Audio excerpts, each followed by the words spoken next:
नमस्कार मित्रों, बहुत बहुत स्वागत है आपके अपने YouTube channel target with PS Parihar में। मैं डॉक्टर अनुपम द्विवेदी आपका बहुत बहुत स्वागत करता हूं। मैं आप लोगों को संप्रभुता शुरू किया था कल। आज मैं आप लोगों को संप्रभुता के प्रकार बताऊंगा। पिछले क्लास में मैंने आपको बताया कि संप्रभुता की अवधारणा, संप्रभुता क्या है, कहां से आई, कैसे आई, संप्रभुता के विषय में कौन कौन से लोगों ने क्या क्या विचार दिया।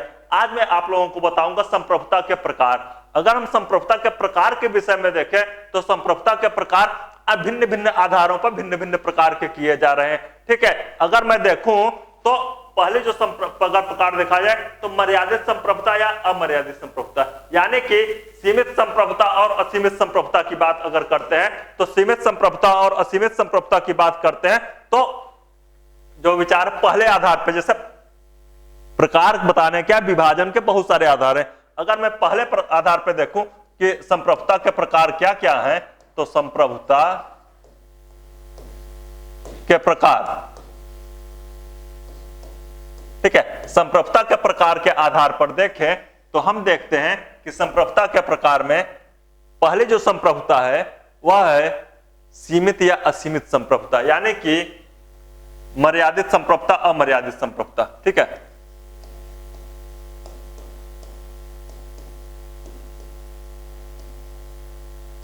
अमर्यादित संप्रभुता और मर्यादित संप्रभुता।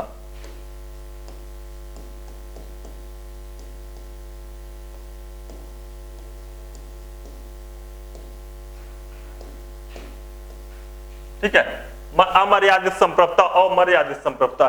ठीक है, अगर अमर्यादित संप्रभुता की बात किया जाए तो उसमें कहा जाता है कि यह एक असीमित संप्रभुता होगी, यह कानूनों से बाध्य नहीं होगी, यह कानूनों से परे होगी, यानी कि जो अमर्यादित संप्रभुता है यह बेसिकली असीमित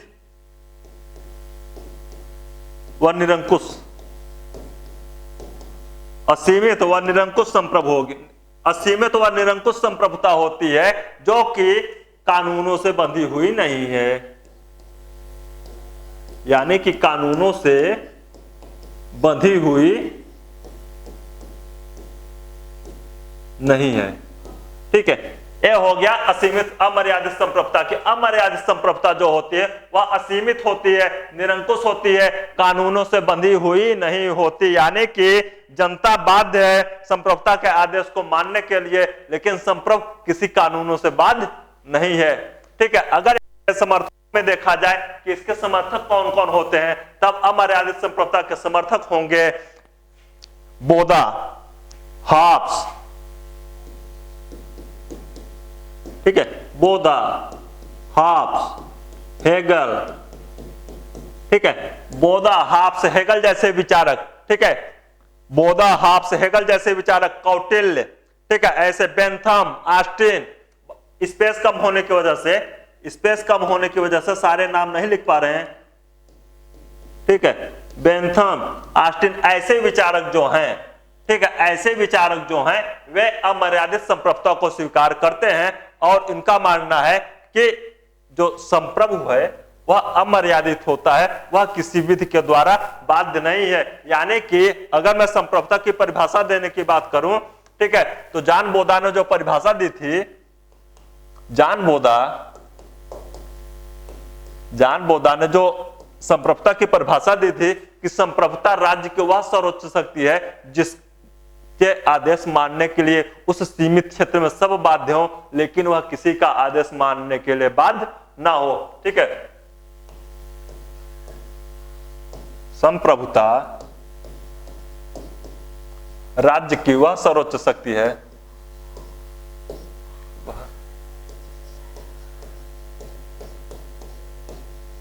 सर्वोच्च शक्ति है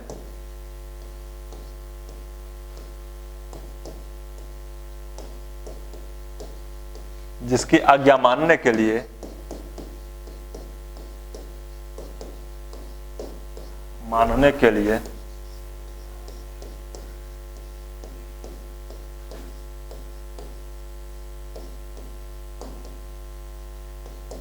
सभी बाध्य हैं, लेकिन वह किसी की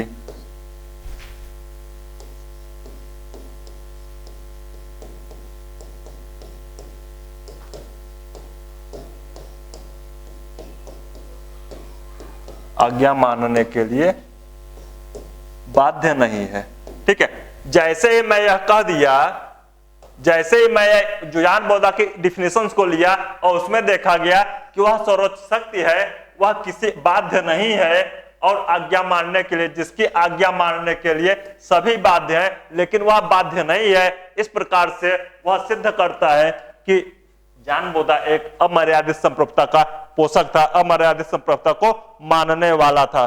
ठीक है, अगर मर्यादित संप्रभुता की बात की जाए, अगर मर्यादित संप्रभुता की बात की जाए, ठीक है, तो मर्यादित संप्रभुता में अगर विचारकों को देखा जाए तो इसमें आएंगे लॉक, ग्रीन, रूसो,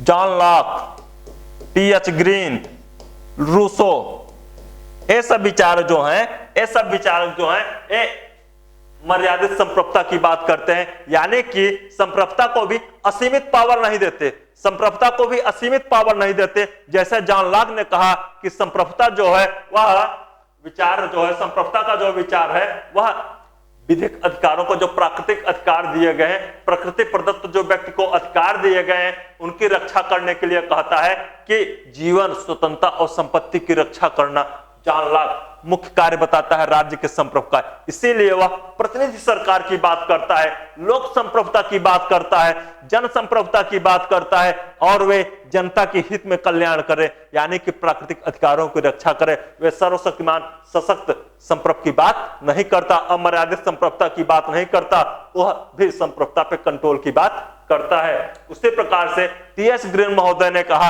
कि संप्रभु के द्वारा बनाए गए कानून को स्वयं संप्रभु मानने के लिए बाध्य होगा।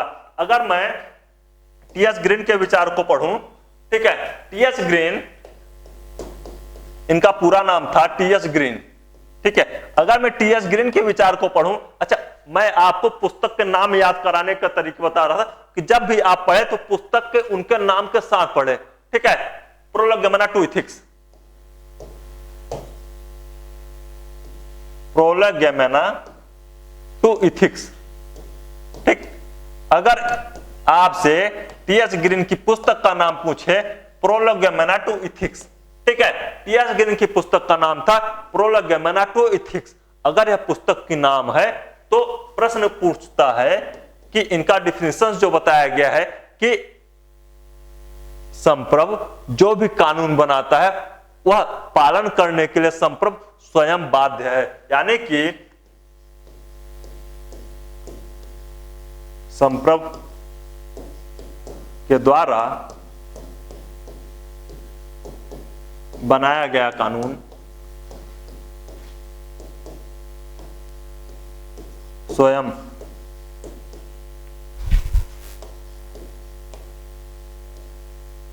संप्रभु को भी मानना पड़ेगा।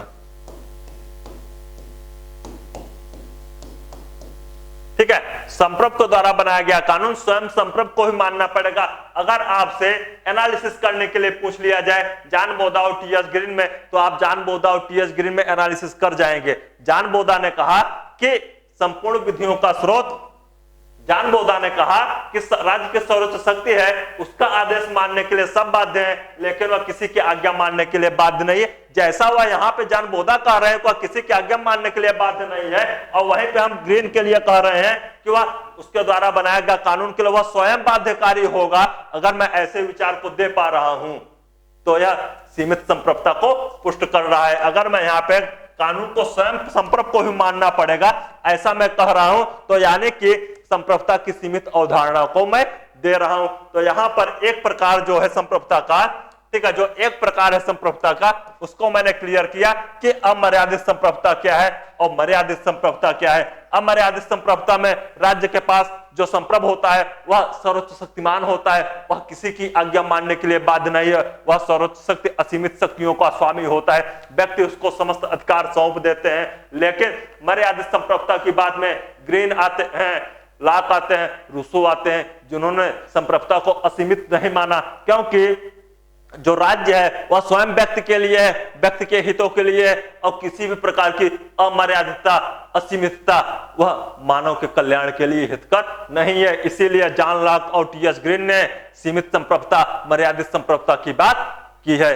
अगर मैं इस विचार को समझ पाऊं तो पहला प्रकार जो बताया गया वह यहां पे जाके क्लियर होता है। अब अगर मैं दूसरे प्रकार की बात करता हूं कि संप्रभुता के जो कानूनी संप्रभुता है और वास्तविक संप्रभुता है, ठीक है। अगर मैं आपसे कहूं कि नाम मात्र की संप्रभुता और वास्तविक संप्रभुता की बात करता है, अगर जहां पे संसदीय शासन प्रणाली अपनाई गई है, ठीक है, जहां पे संसदीय शासन प्रणाली अपनाई गई है वहां पर संप्रभुता के लिए कहा जाता है कि नाम मात्र की संप्रभुता और वास्तविक संप्रभुता की बात की जा रही है, ठीक है।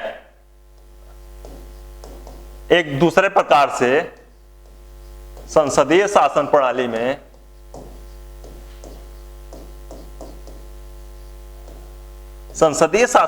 में नाम मात्र की संप्रभुता और वास्तविक संप्रभुता में अंतर किया जाता है, ठीक है।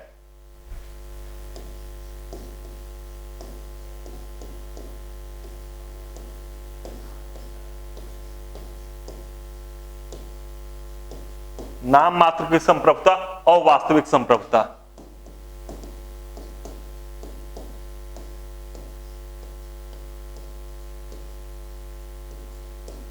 ठीक है।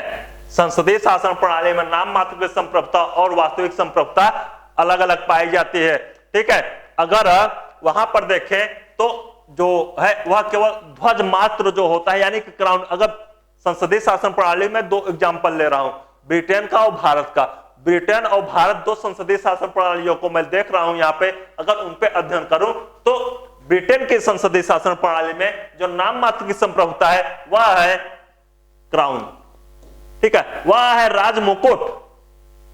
क्राउन के द्वारा ही समस्त कार्य किए जाते हैं, क्राउन के नाम पर ही समस्त कार्य किए जाते हैं। लेकिन अगर वास्तविक संप्रभुता की बात किया जाए, यानी कि समस्त कार्यकर्ता कौन है, समस्त विधियां बनाता कौन है, समस्त विधियों का स्रोत कौन है, तब आएगा यहां पर संसद, ठीक।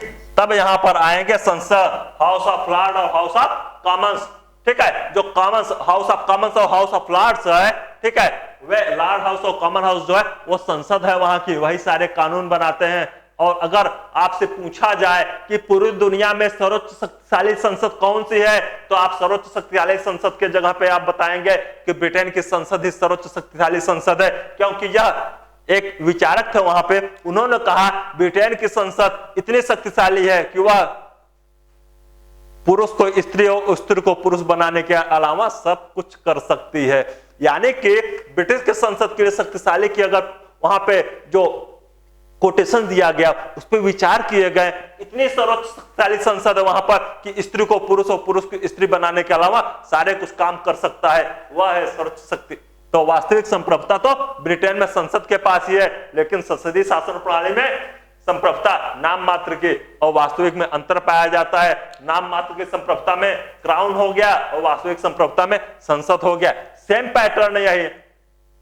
पैटर्न यही इंडिया में फॉलो अप हो रहा है। और इंडिया में अगर पूछा जाए कि आपको नाम मात्र की संप्रभुता कौन है, यानी कि समस्त कार्य किसके नाम पर किए जाते हैं, तो समस्त कार्य आपको प्रेसिडेंट ऑफ इंडिया यानी कि भारत के राष्ट्रपति के नाम पर किए जाते हैं। भारत का राष्ट्रपति, एक सेकंड, भारत का राष्ट्रपति जो है वही समस्त कार्य करता है। तो यहां पे आप कहेंगे कि अगर नाम मात्र की संप्रभुता की बात किया जाए, ठीक, तो भारत का राष्ट्रपति जो है वह नाम मात्र की संप्रभुता पाया जाता है। नाम मात्र की संप्रभुता के जगह पे राष्ट्रपति को रख सकते हैं, लेकिन जहां पे वास्तविक संप्रभुता की बात कर सकते हैं तो हमारे यहां भी संसद ही है जो सर्वोच्च कानून बनाती है। लेकिन हम एक इंटरप्रिटेशन के द्वारा, निर्वचन के द्वारा, न्यायिक निर्वचन के द्वारा, जुडिशियल रिव्यू के द्वारा हम लोग बताए हैं कि वास्तविक संप्रभुता जो है, वास्तविक संप्रभु वह हमारे देश में जनता है, यानी कि जनता ही हमारे यहाँ सर्वोच्च स्रोत है, समस्त विधियों का स्रोत जनता है। क्योंकि अगर हम जनता, एक हुआ कि विचार आया कि भारत में संप्रभु कौन है। यह विचार उत्पन्न कब हुआ, जब जन लोकपाल बिल आंदोलन चल रहा था दिल्ली में, अन्ना हजारे जी, उनके साथ आपके केजरीवाल, किरण बेदी, ऐसे लोग सब जुड़े हुए थे उस जन लोकपाल आंदोलन से, और वहां पे कांग्रेस की गवर्नमेंट थी, तो उन्होंने कहा कि आप लोग सरकार के कार्यों में बाधा पहुंचा रहे हैं, सरकार के संप्रभुता पे या भारतीय संप्रभुता पे प्रश्न चिन्ह लगा रहे हैं। तो वहीं से एक प्रश्न उठा कि यार भारत में संप्रभु कौन है? जो संसद है वह जनता के लिए है कि जनता संसद के लिए बनी हुई है? वहीं पर एक रिट दायर किया जाता है संविधान सुप्रीम कोर्ट में, तो वहां पे संविधान का निरीक्षण किया जाता है, तो निष्कर्ष निकलता है कि भारत की संप्रभु जनता है। तो इस प्रकार वास्तविक संप्रभुता की बात जहां पे आ रही है तो वहां पर जनता की बात आ रही है, और नाम मात्र की संप्रभुता आ रही है तो वह आ रही है भारत का राष्ट्रपति। ठीक है, तो एक संसदीय शासन प्रणाली में नाम मात्र की संप्रभुता और वास्तविक संप्रभुता के डिफिनेशंस को भी हमने देखा। एक नए प्रकार की संप्रभुता के और विचार देखे जा रहे हैं, वह है विधिक संप्रभुता और राजनीतिक संप्रभुता। ठीक है, सेम पैटर्न वही जैसे अभी था कि वास्तविक संप्रभुता और नाम मात्र की संप्रभुता, वही यहां पर भी है कि एक विधिक संप्रभुता होगी और एक राजनीतिक संप्रभुता होगी, एक विधिक संप्रभुता होगी और एक राजनीतिक संप्रभुता होगी। तो जो विधिक संप्रभुता है या राजनीतिक संप्रभुता जो है, ठीक है, राजनीतिक संप्रभुता जो है, तो वहीं पे विधियों में जिसके द्वारा समस्त विधिक रूप से जो कार्य किए जाते हैं, ठीक है, वह विधिक संप्रभु कौन है? तो यहां पर अगर पूछा जाए कि विधियों का अनन्य स्रोत कौन है, विधियों का अनन्य स्रोत कौन है, तो वही विधिक संप्रभु होगा। ठीक है, तो यहां पर विधिक संप्रभुता में इसमें हम कह सकते हैं कि संसद जो है वह विधिक संप्रभुता का पालन करता है, विधिक संप्रभुता को पुष्टि करता है, विधिक संप्रभुता को प्रतिबिंबित करता है। तो वहां पर हम कह सकते हैं कि विधिक संप्रभुता जो है वह संसद है, लेकिन जो विधि को भी नियंत्रित करती है, जो विधि को भी नियंत्रित करती है, वह हम राजनीतिक संप्रभु कहते हैं। लेकिन यह राजनीतिक संप्रभु वैध नहीं होती, क्योंकि विधि को वैध किया ही नहीं जा सकता, क्योंकि संप्रभुता का आदेश ही कानून है, ऐसा माना जाता है। प्राचीन काल से संप्रभु के आदेश को ही कानून माना जाता है, इसलिए राजनीतिक संप्रभुता का कोई महत्व नहीं है। राजनीतिक संप्रभुता जैसे कोई एलिमेंट्स हो ही नहीं सकते। ठीक है, अब मैं एक दूसरा डिफिनेशन या दूसरा आपको क्लासिफिकेशंस करने जा रहा हूं विधिक संप्रभुता के साथ साथ तथ्य सम्मत संप्रभुता। ठीक है, अगर मैं इस राजनीतिक संप्रभुता को समर्थन नहीं देता कि राजनीतिक ऐसी बात, संप्रभुता की अवधारणा ही विधि से संपन्न हुई है, विधि से शुरू हुई है, तो राजनीतिक संप्रभुता जैसी कोई बात उभर कर नहीं आ रही है। ठीक है, अगर मैं अगला टॉपिक्स देखूं या अगला क्लासिफिकेशन देखूं तो विधि संप्रभुता और तथ्य सम्मत संप्रभुता। ठीक है, विधिक संप्रभुता और तथ्य सम्मत संप्रभुता, अगला जो विचारधारा है वह है विधिक संप्रभुता और तथ्य सम्मत संप्रभुता।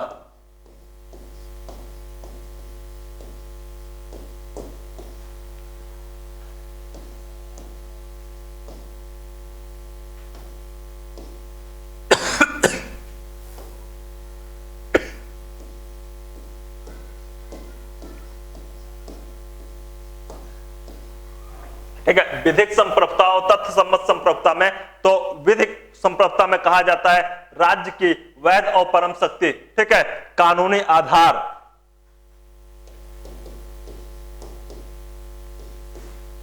राज्य की विधिक शक्ति,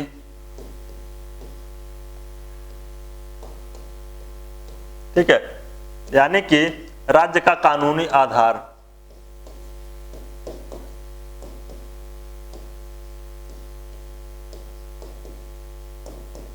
राज्य की विधिक शक्ति और राज्य का कानूनी आधार जो है वह होता है राज्य के विधिक संप्रभुता। लेकिन कभी कभी देखा जाता है कि तथ्य सम्मत जो विधि के अनुकूल पद ग्रहण नहीं करता, जो तथ्य सम्मत विधि के अनुकूल पद ग्रहण नहीं करता, उसके आधार पर भी हम यहां पर कह सकते हैं कि तथ्य सम्मत संप्रभुता जो है वह विधि के आधार पर नहीं, अप्रत्याशित रूप से स्वयं सत्ता का स्वीकार कर लेता है, स्वयं सत्ता को स्वीकार कर लेता है। ठीक है, तो यहां पर अगर हम देखें कि तथ्य सम्मत संप्रभुता कहां पे आ रही है, तो यहां पे मैं ऐसा कह दूं कि विधि के द्वारा उसको शक्ति नहीं प्रदान की गई है, विधि के द्वारा शक्ति नहीं प्रदान की गई, वह अनावश्यक सत्य को हथिया ले रहा है, अनावश्यक शक्ति को हथिया ले रहा है, अनावश्यक अपने आप को सर्वोच्च शक्ति मान कह दे रहा है। इस प्रकार के अगर तथ्य सम्मत संप्रभुता की बात करते हैं तो यह एक गलत अवधारणा है, लेकिन तब भी तथ्य सम्मत संप्रभुताएं कहीं कहीं देखने को मिल जा रही हैं। जैसे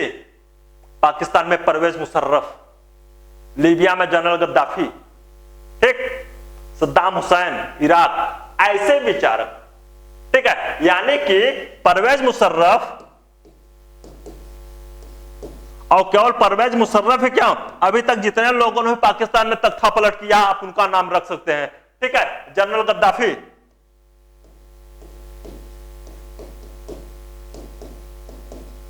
ठीक है, general Gaddafi, Saddam Hussain,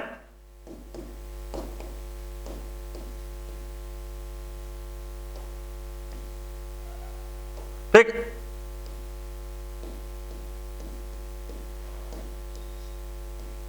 general Pervez Musharraf, general Gaddafi और सद्दाम हुसैन जैसे जो हैं वे तथ्य सम्मत सत्ता अपना लेते हैं। उनको कोई से सत्ता नहीं अपनाया, वे कानूनी रूप से संप्रभु या सर्वोच्च शक्ति नहीं बन रहे हैं, वे अनावश्यक शक्तिशाली शक्ति का प्रयोग करके जबरदस्ती सत्ता को हथिया ले रहे हैं। उनको हम तथ्य सम्मत संप्रभुता की बात उनके द्वारा कर दे रहे हैं, ठीक है। लेकिन वर्तमान समय में अगर देखा जाए तो एक नया विचारधारा आया है संप्रभुता का।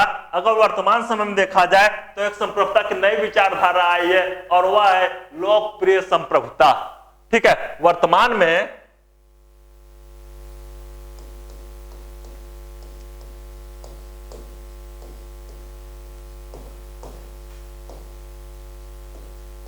लोकप्रिय संप्रभुता, अगर पूछा जाए कि वर्तमान में सबसे प्रासंगिक या सबसे उचित लोक संप्रभुता कौन सी है, तब आप कहेंगे कि लोकप्रिय संप्रभुता ही वर्तमान में सबसे उचित, ठीक है, सबसे उचित लोकप्रिय संप्रभुता है, ठीक है। यहां पर इसकी अगर विशेषताओं को देखा जाए तो 16वीं 17वीं शताब्दी में रूसों के द्वारा लाया गया ऐसा विचार, ठीक है। 16वीं 17वीं शताब्दी में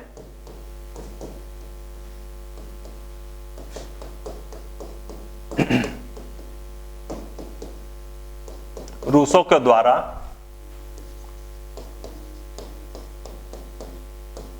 लाया गया विचार, ठीक है, जो कि लोकप्रिय संप्रभुता को जन्म देता है। इसमें क्या कहा जाता है कि यह लोकहित पे फोकस करता है, यानी कि इसका जो विचार है वह निरंकुश दैवीय सिद्धांतों के विपरीत है।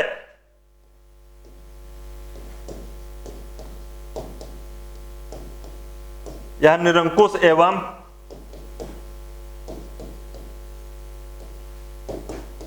दैवीय सिद्धांतों के विपरीत है।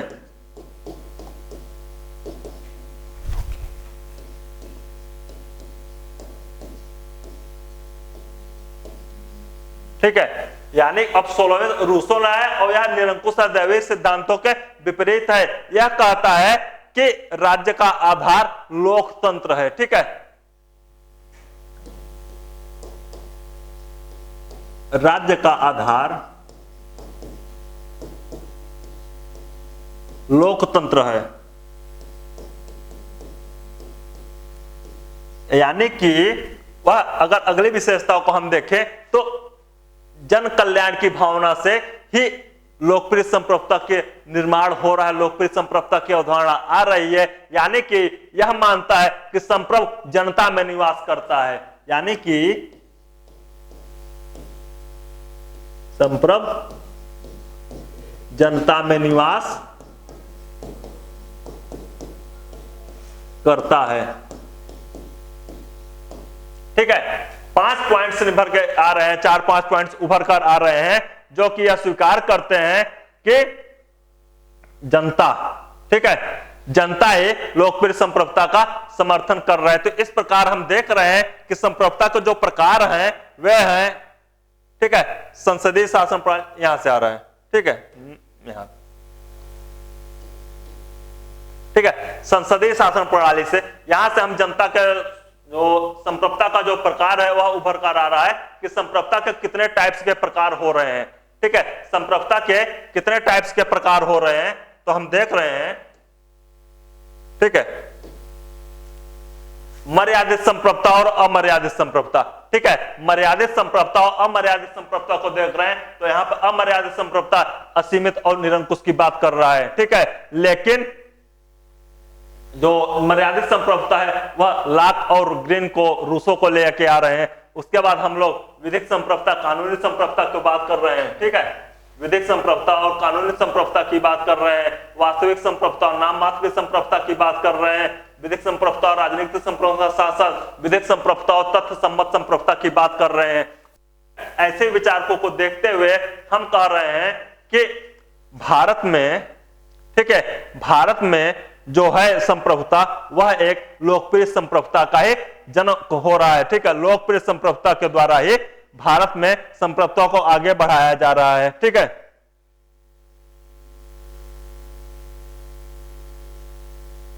ठीक है, ठीक। गिलक्राइस्ट कह रहा है, अगर गिलक्राइस्ट के विचार को हम देखें, अगर हम गिलक्राइस्ट के विचार को देखें तो गिलक्राइस्ट कह रहा है कि लोकप्रिय संप्रभुता का सार यह है, लोकप्रिय संप्रभुता का सार यह है कि शासक की शक्ति पर जनसाधारण का अंकुश रहता है। गिलक्राइस्ट का विचार है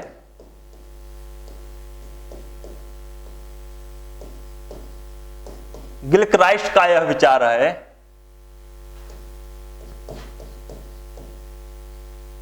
शासक की सत्ता पर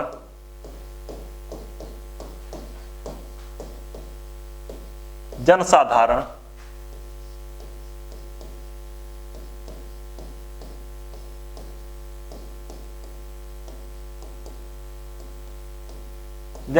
का अंकुश होता है।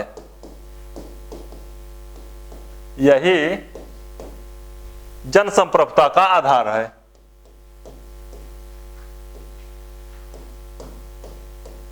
जनसंप्रभुता का आधार है, यानी कि जो आजकल वर्तमान समय में लोकप्रिय संप्रभुता और जनसंप्रभुता की बात की जा रही है, ठीक है, वह आधार यही है कि जो साधारण जनता है, जन कल्याण की भावना है, ठीक है, वही निभर कर आ रही है गिलक्राइस्ट के विचार में, ठीक है। और गैटेल ने कहा कि लोकप्रिय संप्रभुता विरोधाभास पूर्ण संप्रभुता है, ठीक है। लेकिन गैटेल महोदय, होता क्या है कि संप्रभुता की जो अवधारणा आई शुरुआत में, संप्रभुता की जो बेसिक अवधारणा है वह यहीं से उभर कर ही आ रही है कि संप्रभुता जो है वह एक सर्वोच्च शक्ति है। जब सर्वोच्च शक्ति हो गई तो क्या हम जनता को सर्वोच्च शक्ति कहेंगे यार? क्या हम जनता को सर्वोच्च शक्ति कहेंगे? जनता सर्वोच्च, यार एक व्यक्ति थोड़ी होता है, जनता तो एक मास होता है, जन समूह होता है, ठीक है। और हम सबको सर्वोच्च शक्ति कह देंगे? या क्या विचारों में मतैक्य हो सकता है? विचारों में एक मत हो सकता है, विचारों में तो मतभिन्नता होगी। अगर कोई जन समूह है तो जरूरी नहीं कि सभी लोगों को एक ही मत हो। यहां तो मुंडे मुंडे मतिर भिन्ना वाली बात हो रही है कि जितने व्यक्ति उतने मत। अगर जितने व्यक्ति उतने मत हो जा रहे हैं तब मैं यह नहीं कह सकता कि आप जन संप्रभुता, इसीलिए गैटेल महोदय ने कहा कि लोकप्रिय संप्रभुता या जन संप्रभुता संप्रभुता का विरोधाभास है, ठीक है। गैटेल महोदय ने कहा, गैटेल ने कहा जन संप्रभुता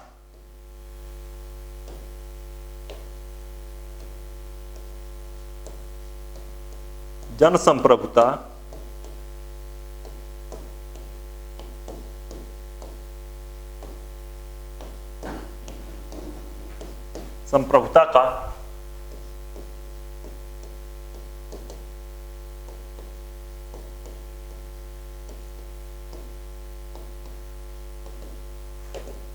ठीक है। गैटेल महोदय ने कहा जन संप्रभुता का विरोधाभास है, क्योंकि जन संप्रभुता जैसी अवधारणा कुछ हो ही नहीं सकती, ठीक है। तो यहां पर अभी तक जितने प्रकार आए मैं उतने प्रकारों का उल्लेख किया। एक जो सबसे लेटेस्ट प्रकार है जो कि संपूर्ण संप्रभुता के विचार को ही बदल कर रख दे रहा है, एकलवादी संप्रभुता और बहुलवादी संप्रभुता, जो कि सबसे महत्वपूर्ण है संप्रभुता के प्रकार में। संप्रभुता के प्रकार में, ठीक है, एकलवादी संप्रभुता और बहुलवादी संप्रभुता, ठीक।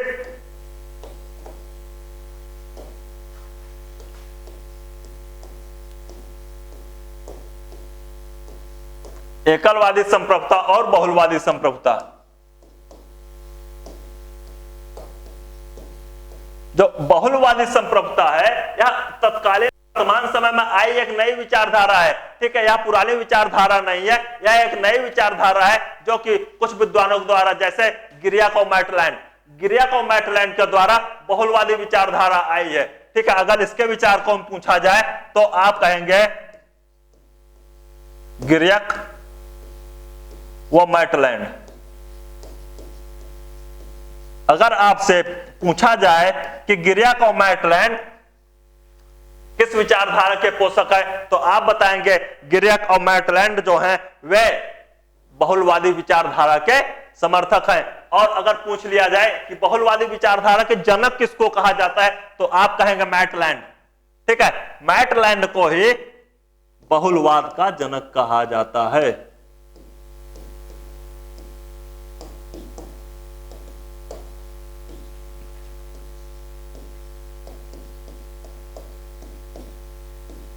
ठीक है, बहुलवाद का जनक कहा जाता है। बहुलवादी एक विचारधारा ऐसी विचारधारा है जो यह कहती है कि राज्य का स्वरूप एकात्मक न होकर के संघात्मक होता है। इसमें एक ही व्यक्ति सत्ता केंद्रित एक ही जगह नहीं होती, सत्ता बहुत से लोगों में केंद्रित होती है, बहुत जगहों पर केंद्रित होती है, सत्ता एक ही जगह निर्भर नहीं होती। जबकि यहां पे एकलवादी संप्रभुता जो होता है इसमें हॉब्स, बोदा, हेगेल ऐसे विचारक जो हैं वे एकलवादी संप्रभुता के विचार को मानते हैं। उनका यह कहना है कि संप्रभुता एक ही जगह निर्धारित रहती है, एक ही जगह रहती है। संप्रभुता अविभाज्य है, अपृथक्करणीय है, ठीक है, सर्वकालिक है, सर्वशक्तिमान है, सर्वोच्च सत्य है। अगर सब ये सब चीजें कहीं मिल जा रही हैं तो वह मिल रही है एकलवादी संप्रभुता में। लेकिन क्या ऐसी संप्रभुता वर्तमान समय में संभव है? ज्ञान और विज्ञान का इतना विकास होने के बाद, मानव व्यक्तित्व होने के बाद, समाज का इतना विकास होने के बाद एकलवादी संप्रभुता की अवधारणा धूमिल पड़ रही है। और वर्तमान समय में जो विचारधारा आ रही है वह आ रही है बहुलवादी विचारधारा। क्योंकि किसी एक चीज को आप सर्वोच्च शक्तिमान नहीं मान सकते। वहां पे चेक बैलेंस की बात चलती रहती है, check and balance, check and balance, check और बैलेंस की बात के आधार पर ही बहुलवादी विचारधारा आ रही है। और जब आज वर्तमान समय में ग्लोबलाइजेशन का दौर है, भूमंडलीकरण का दौर है, तो एकलवादी संप्रभुता उचित नहीं है, वहां पर बहुलवादी संप्रभुता ही पुष्ट हो रही है। ठीक है, तो यहां पर संप्रभुता के प्रकार जो जहां तक है, जितने टाइप से प्रकार दिए गए हैं उन सब का उल्लेख मैंने आपको बताया और किया कि कैसे कैसे संप्रभुता के विचार दिए जा रहे हैं। ठीक है, तो आज मेरी क्लास यहीं पे फिनिश होती है। अगले वाले क्लास में मैं आपको बताऊंगा कि जॉन बोधा ने संप्रभुता के विषय में क्या अवधारणा दी, बोधा का संप्रभुता का सिद्धांत। ठीक है, बोधा के संप्रभुता संबंधी विचार ऐसा करके मेरा नेक्स्ट वीडियोस होगा। आज का वीडियोस मेरा कैसा लगा आपको, आप लोग लाइक और कमेंट जरूर करिएगा। और जिनको भी एडमिशन लेना हो मेरे संस्थान में, डिस्क्रिप्शन में संस्था का नंबर दिया गया है, उस पर आप फोन कॉल करेंगे या व्हाट्सएप करेंगे, आपको तत्काल सारे लिंक प्रोवाइड करवाए जाएंगे। और आपको कुछ नॉमिनल फीस देके एडमिशन लेना होगा। एडमिशन लेने के तमाम फायदे हैं, आपको पीडीएफ नोट्स मिलेगा, संपूर्ण टेस्ट सीरीज मिलेगी और सारे वीडियोस मिलेंगे। क्योंकि आधे अधूरे सिलेबस से सिलेक्शन होना नहीं है। ठीक है, आधे अधूरे सिलेबस से सिलेक्शन होगा नहीं, हमारा सिलेक्शन तब होगा जब हम संपूर्ण आपके पूरे पाठ्यक्रम को कवर कर पाएंगे। और पूरे पाठ्यक्रम को तभी कवर कर पाएंगे जो हमारे यहाँ एडमिशन लेगा वही संपूर्ण सिलेबस को, संपूर्ण पाठ्यक्रम को, संपूर्ण पीडीएफ नोट्स को प्राप्त कर पाएगा। तो आप लोग विलंब न करते हुए तत्काल संस्थान में एडमिशन ले लीजिए। मैं डॉक्टर अनुपम द्विवेदी आपको आश्वस्त करता हूं कि मैं आपको संपूर्ण सिलेबस, संपूर्ण पाठ्यक्रम आपको नियत समय में समाप्त करके दूंगा। ठीक है, तो आज के लिए धन्यवाद, मिलते हैं अगले वीडियोज में। ठीक, नमस्कार।